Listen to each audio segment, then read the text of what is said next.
Hello everyone, welcome and welcome back to Nyay Sangh. आज के video में हम डिस्कस करेंगे सोशो लीगल रिसर्च मेथड।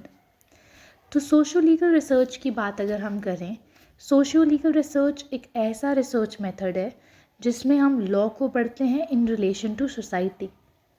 तो सोशो लीगल रिसर्च में सिर्फ स्टैट्यूट्स, रूल्स और जुडिशियल डिसीजंस को नहीं पढ़ा जाता, बल्कि फोकस किया जाता है कि लॉ एक्चुअली ऑपरेट कैसे करता है रियल लाइफ सिचुएशंस में। तो यहाँ रियल लाइफ सिचुएशंस का मतलब है एक्चुअली सोसाइटी। तो जो हमारे लॉज हैं, अगर हम आर्टिकल 13 क्लॉज 3 देखें इंडियन कॉन्स्टिट्यूशन का, वहाँ लॉ हमारा बताया गया है कि लॉ है क्या। कुछ एक इंक्लूसिव डेफिनेशन दे रखी है कि ये चीज़ें लॉज में आती हैं। तो हम उस तरीके से समझ सकते हैं कि जितने भी हमारे रूल्स रेगुलेशंस हैं, सिर्फ उनको पढ़ना सोशो लीगल रिसर्च करना नहीं है, बल्कि उन लॉज का सोसाइटी के साथ क्या रिलेशन है, क्या इम्पैक्ट पड़ता है सोसाइटी पे उन लॉज का, उन रेगुलेशंस का, कैसे वो सोसाइटी को रेगुलेट कर रही हैं चीज़ें, वो सब पढ़ना है, वो सब चीज़ों के बारे में रिसर्च करना है। Social legal research method recognise करता है कि जो लॉ है वो एक सोशल इंस्टीट्यूशन है और इसकी इफ़ेक्टिवनेस डिपेंड करती है सोशल कंडीशंस पे और पब्लिक अवेयरनेस पे, लोगों के बिहेवियर और उनके एटीट्यूड्स पे। इसलिए सोशल लीगल रिसर्च एग्जामिन करता है लीगल रूल्स को भी और सोशल इन्वायरमेंट को भी, जिसमें वो रूल्स फंक्शन करते हैं। अगर हम लोग सम अप करें सोशो लीगल रिसर्च को, तो ये एक ऐसा रिसर्च मेथड है जो लॉ और सोसाइटी के रिलेशन को पढ़ता है। फॉर एग्ज़ाम्पल, हमारा रिसर्च का टॉपिक है, हमें एक टॉपिक पे रिसर्च करनी है। किस टॉपिक पे? एआई का इंडियन एजुकेशन सिस्टम पे क्या इम्पैक्ट है। तो इंडियन एजुकेशन सिस्टम पे एआई मतलब आर्टिफिशियल इंटेलिजेंस। तो आर्टिफिशियल इंटेलिजेंस कैसे इंडियन एजुकेशन को अफेक्ट कर रही है। तो हम अगर स्कूल्स कॉलेजेस की बात करें, ये सब क्या है? सोशल इंस्टीट्यूशंस हैं, राइट। तो अगर हम लोग एजुकेशन की बात करेंगे तो ऑब्वियस है इंडियन सोसाइटी में एजुकेशन के ऊपर क्या इम्पैक्ट पड़ रहा है आर्टिफिशियल इंटेलिजेंस का। तो इसके लिए हम लोग क्या एग्जिस्टिंग लीगल फ्रेमवर्क देखेंगे, कैसे एआई को रेगुलेट करने के लिए कुछ ऐसा सिस्टम है या नहीं है, क्या चैलेंजेस आ रहे हैं, क्या इम्पैक्ट पड़ रहा है एजुकेशन पे। तो बेसिकली जब हम लोग एग्जिस्टिंग लॉज को पढ़ते हैं, क्या लॉज हैं, सबसे पहले तो बेसिकली स्टार्ट होता है एआई और एजुकेशन का, ठीक है। तो एआई कैसे इम्पैक्ट कर रही है एजुकेशन को, क्या यूज़ करा जा रहा है, कैसे मिसयूज़ किया जा रहा है इंटेलेक्चुअल प्रॉपर्टी को, वो सब चीज़ों के बारे में। तो एग्जिस्टिंग लीगल फ्रेमवर्क क्या है, क्या हम लोगों को नई चीज़ें इनिशिएटिव्स लेने हैं, क्या लॉज में हम लोगों को चेंजेस करने हैं या न्यू लॉज बनाने हैं। तो ये जो अप्रोच है, ये क्या एक सोशियो लीगल अप्रोच है। हम लोग सोसाइटी के एग्जिस्टिंग जो इश्यूज़ हैं उनको चेक कर रहे हैं, साथ में हम लॉज को चेक कर रहे हैं, राइट। इन सब चीज़ों को पढ़ रहे हैं, समझ रहे हैं, डेटा कलेक्ट कर रहे हैं।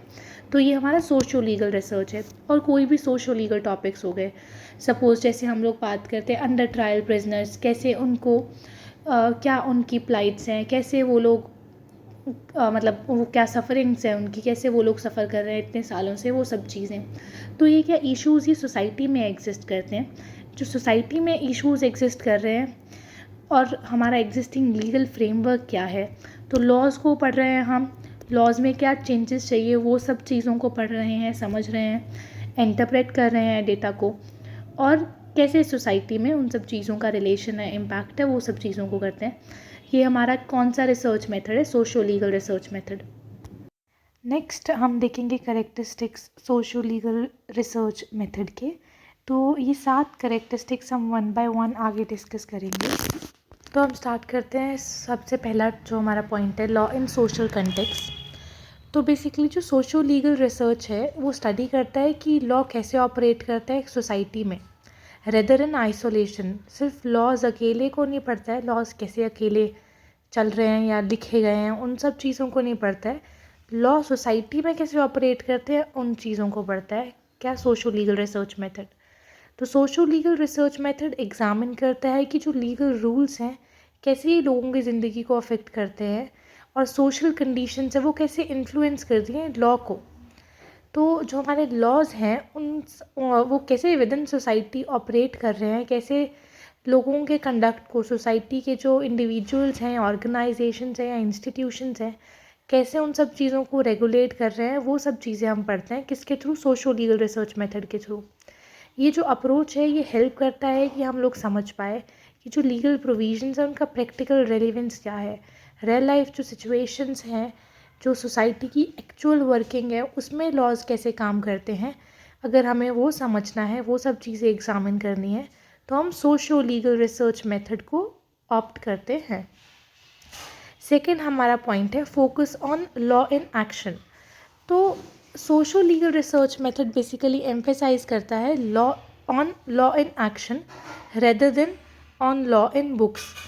तो सोशो लीगल रिसर्च मेथड में हम लोग लॉ कैसे एक्चुअली जो ऑपरेशन में है सोसाइटी में, उन सब चीज़ों को पढ़ता है। Law in action basically doctrinal research में होता क्या है, ये थ्योरेटिकल एक तरीके का रिसर्च है जिसमें हम सपोज बुक्स से, अलग अलग जर्नल से, स्टैट्यूट्स से, हमारे रिपोर्ट्स हो गए, ऐसे सब अलग अलग सोर्सेज है, सपोज कुछ रिसर्च पेपर्स हो गए अच्छे क्वालिटी के, तो उन सब चीज़ों को, डिफरेंट मटेरियल को इकट्ठा करा, उनसे डेटा कलेक्ट करा, उनको एनालाइज करा और इंटरप्रेट करा, और हम अपना एक पर्टिकुलर एक डिज़ायर्ड आउटकम पे पहुंचते हैं। ठीक है, वो होती है डॉक्ट्रिनल रिसर्च।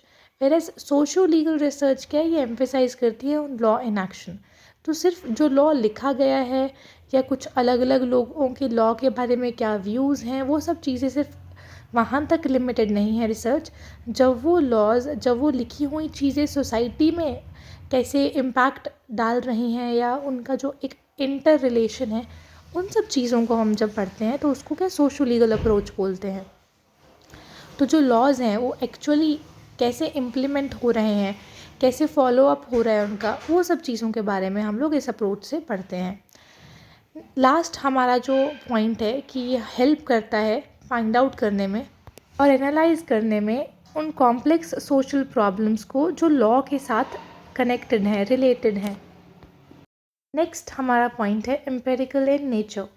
तो सोशो लीगल रिसर्च है वो रिलाई करता है हेविली ऑन एम्पेरिकल डेटा जो कलेक्ट किया जाता है रियल लाइफ सोर्सेज से। ऐसे मेथड्स यूज़ करना, फॉर एग्जांपल सर्वेज कंडक्ट करना, इंटरव्यूज़, क्वेश्चनर्स, ऑब्जर्वेशंस, ये सब मेथड्स क्या यूज़ किए जाते हैं। ऐसे होता क्या है कि जो रिसर्चर्स है बेसिकली वो बेटर कंक्लूजन्स ड्रॉ कर सकते हैं एक्चुअल सोशल फैक्ट्स के बेसिस पे। तो कोई भी रिसर्च है वो, मतलब हालांकि एम्पेरिकल रिसर्च मेथड अपने आप में ही एक अलग रिसर्च मेथड है, बट कोई भी रिसर्च है वो ऐसे होली सोली एक पर्टिकुलर मेथड को यूज़ कर कर ही नहीं कंडक्ट की जाती। यूजुअली बेटर रिसर्च कंडक्ट करने के लिए अलग अलग तरह के मेथड्स यूज़ किए जाते हैं। तो सोशो लीगल रिसर्च में भी हम कैसे एम्पेरिकल रिसर्च को साथ में लेकर कैसे हम लोग एम्पेरिकल डेटा कलेक्ट करते हैं, मतलब रियल लाइफ सोर्सेज पे जैसे एक्सपेरिमेंट्स कंडक्ट करना, एक्चुअली जो सोसाइटी में सिनारियोज़ है उन पे करना। तो ये सब क्या है, एम्पेरिकल डेटा या एम्पेरिकल रिसर्च हम बोले, वो सोशो लीगल रिसर्च में भी समवेयर यूज़ की जाती है। फोर्थ पॉइंट है इंटरडिसिप्लिनरी अप्रोच। तो इस रिसर्च में बेसिकली हम सोशो लीगल रिसर्च मेथड की बात कर रहे हैं कि सोशो लीगल रिसर्च मेथड में भी हम लोग अलग अलग डिसिप्लिन से रिसर्च का जो डेटा है उसको कलेक्ट करते हैं, नॉलेज को ड्रॉ करते हैं। जैसे सपोज़ हम लोग कुछ ऐसा सोशो लीगल टॉपिक हमारा रिसर्च का है जो इकोनॉमिक्स जहाँ पे हम लोगों को चाहिए, या साइकोलॉजी चाहिए, पॉलिटिकल साइंस से कुछ कंटेंट चाहिए, सोशियोलॉजी का कुछ चाहिए, तो हम अलग अलग डिसिप्लिन से कुछ कुछ डेटा कलेक्ट करते हैं जो भी हमें चाहिए सोशो लीगल रिसर्च मेथड में। एक्चुअली होता क्या है इससे कि जो हमारी कॉम्प्लेक्स सोशल प्रॉब्लम्स हैं जो लॉ से रिलेटेड हैं, कैसे हम उनको ईजिली सॉल्व कर पाते हैं इन सब मेथड्स को यूज़ करके। तो जब हम इंटर डिसिप्लिनरी अप्रोच यूज़ करते हैं सोशो लीगल रिसर्च मेथड में, उससे जो हमारी कॉम्प्लेक्स सोशल प्रॉब्लम्स हैं, सोशो लीगल प्रॉब्लम्स हम अगर बोलें, उनको हम लोग सॉल्व कर पाते हैं, कुछ हम हेल्प ले पाते हैं अपने रिसर्च में। फिफ्थ कैरेक्टरिस्टिक हमारी होगी सोशो लीगल रिसर्च मेथड की प्रॉब्लम ओरिएंटेड। तो जो हमारा ये सोशो लीगल रिसर्च मेथड है ये एक प्रॉब्लम ओरिएंटेड रिसर्च मेथड है जो मोस्टली हमारे मेथड्स होते हैं। तो इस अप्रोच को यूज़ करके बेसिकली हम लोग जो प्रैक्टिकल सोशल प्रॉब्लम्स हैं लॉ से रिलेटेड, उनका सॉल्यूशन फाइंड आउट करते हैं। तो बेसिकली जैसे एक्सेस टू जस्टिस को लेकर हो गया, या कुछ इनइक्वलिटी को, रेड टेपिज़म को, हमारे वेलफेयर लॉज कैसे इम्प्लीमेंट हो रहे हैं सोसाइटी पे, लोगों का वेलफेयर एक्चुअली हो भी रहा है या नहीं हो रहा। सपोज़ आरटीआई है तो आरटीआई कितने हद तक इफ़ेक्टिव है, कितने हद तक नहीं है, वो सब चीज़ें जब हम ऐसे चीज़ों को, ऐसे टॉपिक्स पे रिसर्च करनी है, तो हम क्या लॉज को और सोसाइटी पे जो उसका एक्चुअल इम्पैक्ट है उन सब चीज़ों को पढ़ते हैं। पढ़ते बेसिकली किस चीज़ के लिए, स्टडी कंडक्ट क्यों कर रही है, ताकि प्रॉब्लम्स सॉल्व कर पाएँ और बेटर सॉल्यूशंस हम लोग लेकर आ पाएँ, अच्छी रिफॉर्म्स लेकर आ पाएँ। तो नेक्स्ट जो हमारा पॉइंट है, sixth, dynamic and reform based. तो सोशो लीगल रिसर्च मेथड कोई स्टैटिक मेथड नहीं है, ठीक है। It evolves with changing social conditions. Society change हो रही है, लॉज चेंज हो रहे हैं, तो मेथड ऑब्वियस है। मेथड भी विद टाइम, हमारी जो ये रिसर्च है ये भी चेंज होती है। ये स्टैटिक है, स्टैटिक नहीं है, डायनेमिक है। तो बेसिकली जो हमारी सोशो लीगल रिसर्च मेथड में फाइंडिंग्स होती हैं वो हाईलाइट करती हैं कि जो एग्जिस्टिंग लॉज है क्या उनकी वीकनेसेस हैं, क्या जो एडमिनिस्ट्रेटिव प्रैक्टिसेस है क्या कहाँ पे डिफ़ॉल्ट हो रहा है, और कैसे हम उन सब चीज़ों में रिफॉर्म्स लाकर लोगों के भले के लिए अच्छे प्रोविजंस बना सकते हैं, अच्छी अमेंडमेंट्स ला सकते हैं। लास्ट हमारा जो पॉइंट है, पीपल सेंट्रिक अप्रोच। तो socio legal research method basically importance देता है जो इंडिविजुअल और कम्युनिटीज़ के एक्सपीरियंसेस हैं, उनके परसेप्शंस हैं, उनके बिहेवियर है, उन सब चीज़ों को इम्पॉर्टेंस दी जाती है सोशो लीगल रिसर्च मेथड में। ये मेथड बेसिकली स्टडी करता है कि लोग कैसे समझ पा रहे हैं, कैसे रिस्पॉन्ड कर रहे हैं लॉज को, क्या उनकी अंडरस्टैंडिंग है लॉज को लेके डेली लाइफ में। और ये इंश्योर करता है मेथड कि जो लॉ है वो रेलिवेंट रहे सोसाइटी के लिए, ताकि ऑब्वियस लॉज बनाए क्यों जाते हैं, लोगों की कंडक्ट को रेगुलेट करने के लिए, लोगों के वेलफेयर के लिए। तो अगर हम रिसर्च कंडक्ट करते हैं और रिजल्ट आते हैं कि लोगों का एक्चुअली बेनिफिट हो ही नहीं रहा है, तो क्या चाहिए, रिफॉर्म्स चाहिए, जो भी लूप होल्स हैं उनको कवर अप करना पड़ेगा। तो उन सब चीज़ों के लिए ये रिसर्च कंडक्ट की जाती है और फ्रूटफुल रिजल्ट्स इनके लाने के लिए हम लोग अलग अलग चीज़ों का ध्यान रखते हैं। अभी नेक्स्ट जो हमें देखना है वो है how socio legal research is conducted. कैसे ये रिसर्च बेसिकली कंडक्ट की जाती है। तो कुछ सर्टन स्टेप्स हैं, कुछ ऐसे सर्टन स्टेप्स होते हैं, वैसे बेसिक स्टेप्स जिनको हम बोलते हैं रिसर्च कैसे कंडक्ट की जाती है। तो उसके कुछ 10 से 14 स्टेप्स होते हैं यूजुअली मेन जिनकी हम बात करें। तो वैसे ही सोशो लीगल रिसर्च के समवट ओवरलैपिंग होंगे फॉर श्योर, बट हम पर्टिकुलरली देखेंगे कि जब हम एक सोशो लीगल रिसर्च कंडक्ट करते हैं तो क्या क्या मेथड्स हम लोग यूज़ करते हैं, क्या क्या स्टेप्स रहते हैं हमारे रिसर्च कंडक्ट करने के टाइम पे। तो सबसे पहले जो है वो है selection of a social problem related to law. तो सबसे पहले हम एक प्रॉब्लम सेलेक्ट करते हैं, राइट। और वो प्रॉब्लम क्या होगी, वो कोई ऐसी सोशल प्रॉब्लम होगी जो लॉ से रिलेटेड हो। सेकेंड स्टेप हमारा होता है रिसर्च क्वेश्चंस और ऑब्जेक्टिव्स को फ्रेम करना।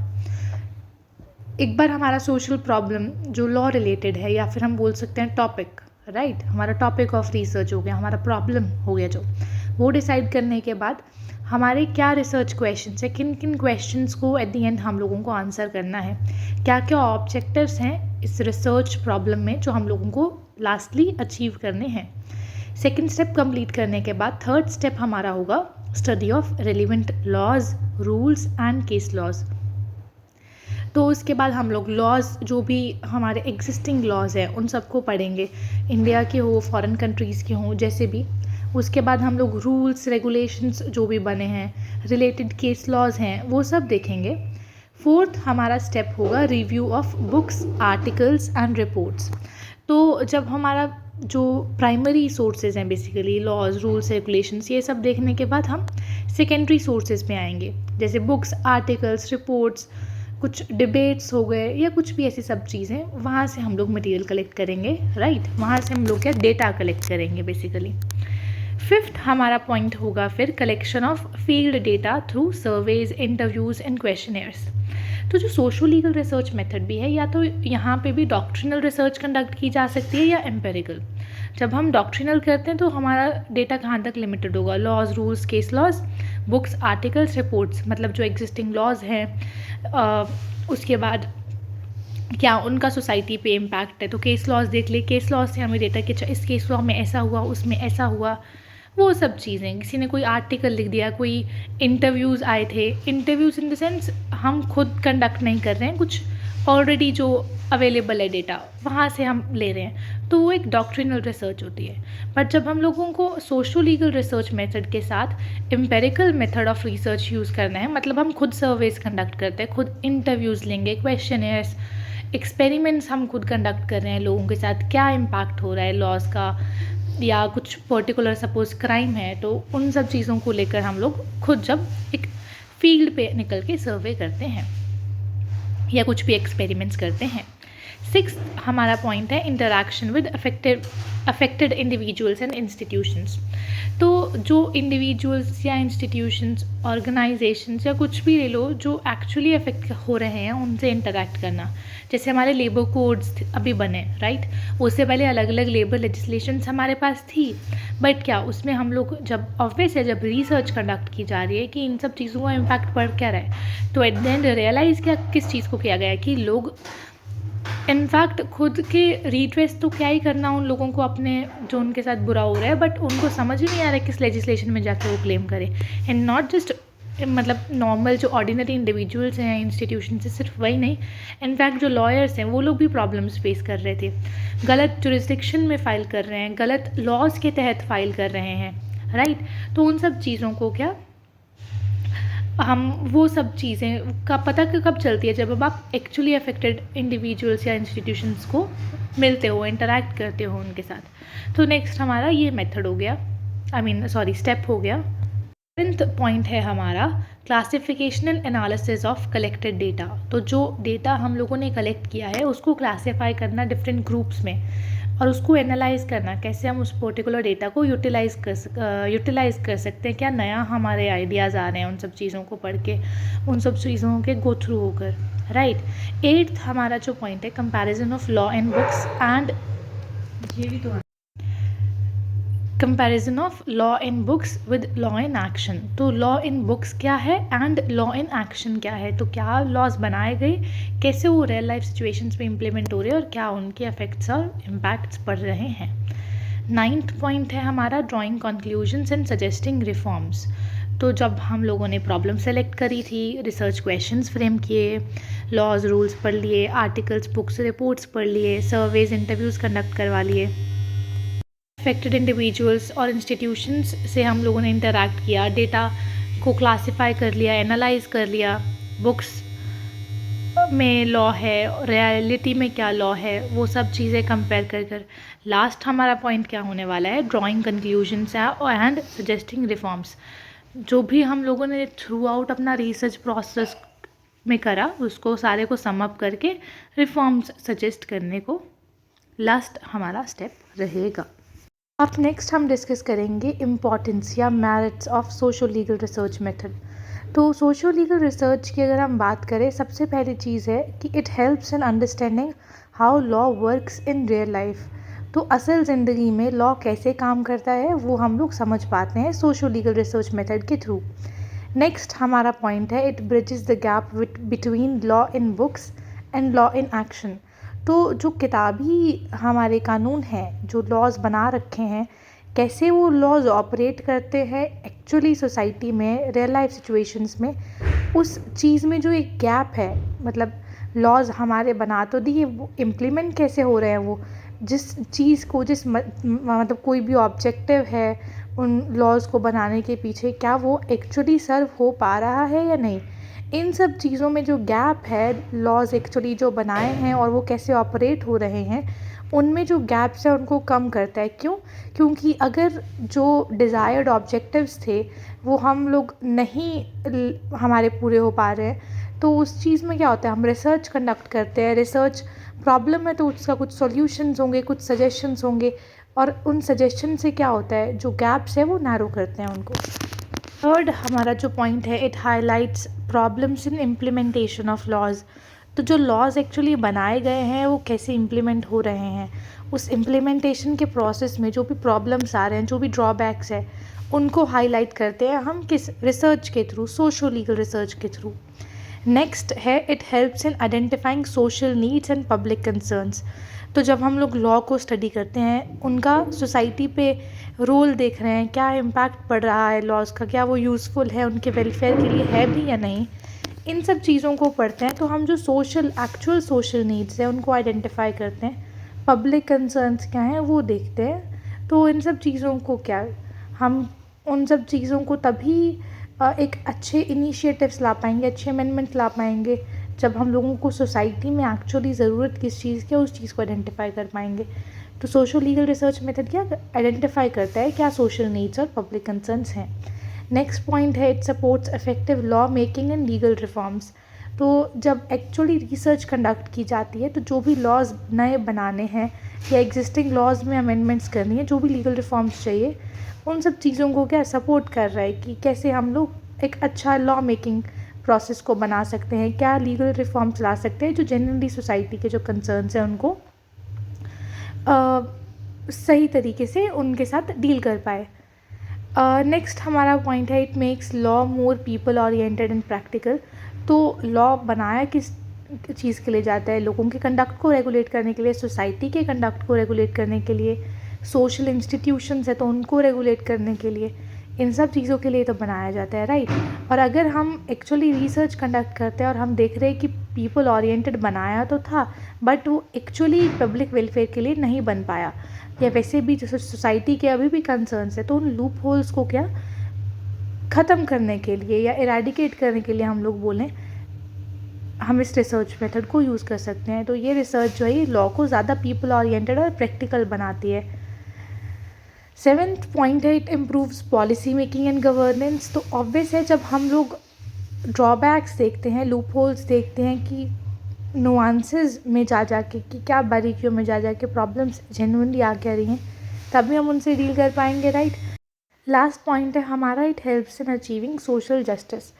तो last but not the least और भी बहुत सारे पॉइंट्स आप इंक्लूड कर सकते हैं मैरिट्स में, बट ये इम्पॉर्टेंट थे। तो अल्टीमेटली लॉ का एम क्या होता है, जस्टिस प्रिवेल करना, कि ठीक है जस्टिस को प्रमोट करो, जस्टिस प्रिवेल करे हर चीज़ पे। तो वो ऑब्जेक्टिव भी हमारा अचीव होता है इस रिसर्च के थ्रू।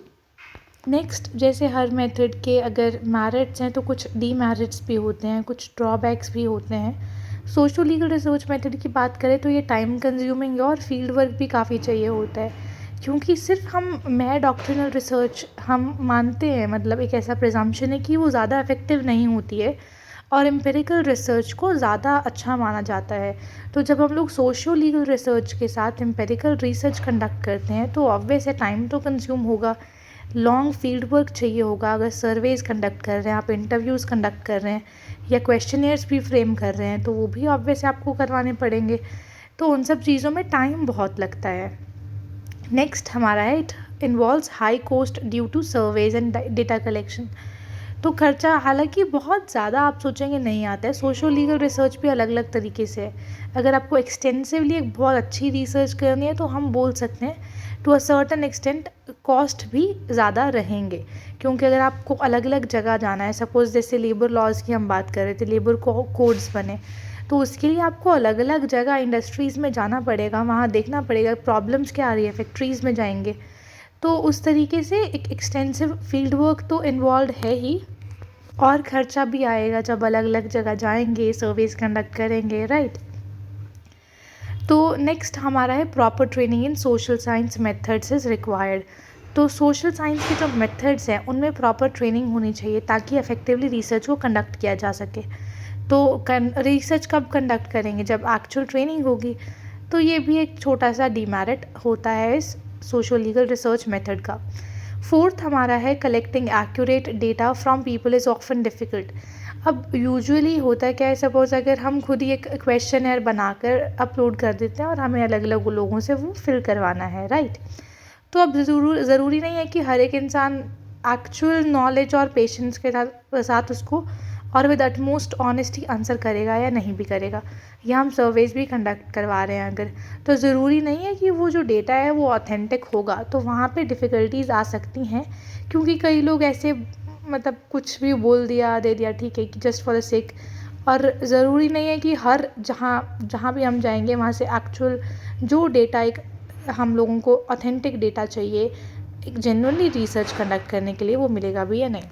नेक्स्ट हमारा पॉइंट है रिस्पॉन्सेज में बी बायस्ड और इनकम्प्लीट।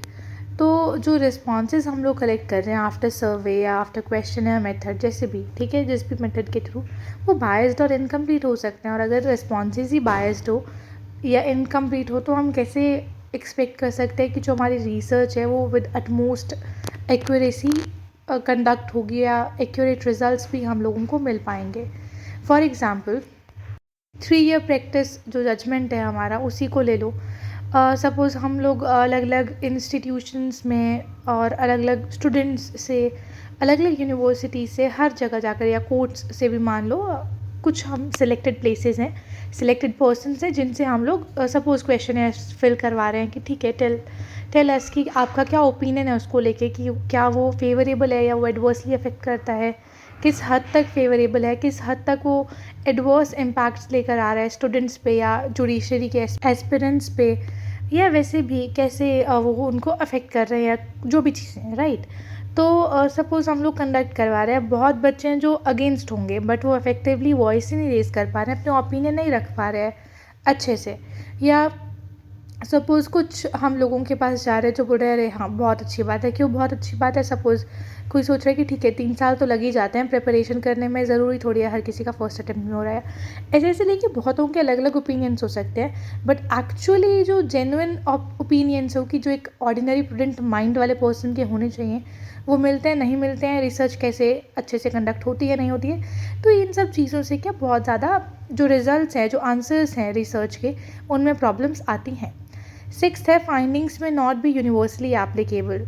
तो अगेन जो फाइंडिंग हमारे आ रहे हैं रिजल्ट्स, तो वो ज़रूरी नहीं कि यूनिवर्सली एप्लीकेबल हो, राइट। जैसे मैथ्स में होता है ना कि दिस 2+2=4, राइट, और ये यूनिवर्सली एप्लीकेबल है। तो सोशो लीगल रिसर्च मेथड में जो रिजल्ट्स आ रहे हैं वो यूनिवर्सली एप्लीकेबल नहीं हो सकते हैं, बिकॉज सोसाइटी वेरी करती है। अब अगर सोसाइटी में यूनिवर्सलिटी वाला कंसेप्ट ही नहीं है, तो अलग सोसाइटी है, राइट, और अलग लॉज हैं, तो उनका जो सोशो लीगल रिसर्च मेथड है वो एक पर्टिकुलर रीजन को लेकर कंडक्ट की जा सकती है कि ये लॉज है, ऐसी सोसाइटी है, इस चीज़ के लिए बनाए गए थे, वो पर्पस सर्व हो रहा है या नहीं हो रहा, वो सब चीज़ें। जो सोशो लीगल रिसर्च मेथड है, जो उसकी फाइंडिंग्स है, उसको आप यूनिवर्सली एप्लीकेबल नहीं बोल सकते हो कि एक कंट्री में ऐसी चीज़ है तो हर जगह वही होगी, राइट। जैसे सेम सेक्स मैरिज को लेकर भी कंसेप्ट ले लो, तो हालांकि इंडिया में भी उसको लीगलाइज कर दिया है क्योंकि फॉरेन कंट्रीज़ में था ऑलरेडी वो कंसेप्ट, बट इंडिया में अगर उस चीज़ को आप सिमिलरली लेकर आ रहे हो, चीज़ों का हुआ तो बनेगा। कुछ एक सर्टन स्ट्राटा है वो एक्सेप्ट करेगा, कुछ नहीं करेगा। तो जो इसकी फाइंडिंग्स होती है वो यूनिवर्सली एप्लीकेबल नहीं रहती। 7th है data analysis can be complex and लेंदी। इतने ज़्यादा डेटा को कलेक्ट कर भी लिया बट उसको एनालाइज करना वो डिफ़िकल्ट होता है, राइट। 8th है हमारा एथिकल इश्यूज़ में अराइज ड्यूरिंग फील्ड रिसर्च। तो अगेन ये सपोज़ हम लोग कोई सेंसिटिव टॉपिक को लेकर रिसर्च कंडक्ट कर रहे हैं, सपोज़ कोई वुमेन रिलेटेड टॉपिक है, तो ये हम सेम सेक्स मैरिज की बात कर रहे हैं, उस चीज़ से लेके सपोज़ एक सर्वे कंडक्ट कर लिया, अलग अलग लोगों के ओपिनियंस ले रहे हैं, तो वहाँ पे क्या है, उनके प्राइवेसी राइट्स इन्फ्रिंज हो सकते हैं। तो आप उन सब चीज़ों को एक्सप्रेसली पब्लिश नहीं कर सकते हैं, थोड़ी बहुत चीज़ों को मतलब मद्देनज़र में रखना पड़ता है। तो ऐसे छोटे मोटे एथिकल इश्यूज़ या बहुत बड़े एथिकल इश्यूज़ भी आ सकते हैं जब हम फील्ड रिसर्च कंडक्ट करते हैं। So this was all about social legal research method. Thank you so much for watching this video and stay tuned for more such videos on different topics.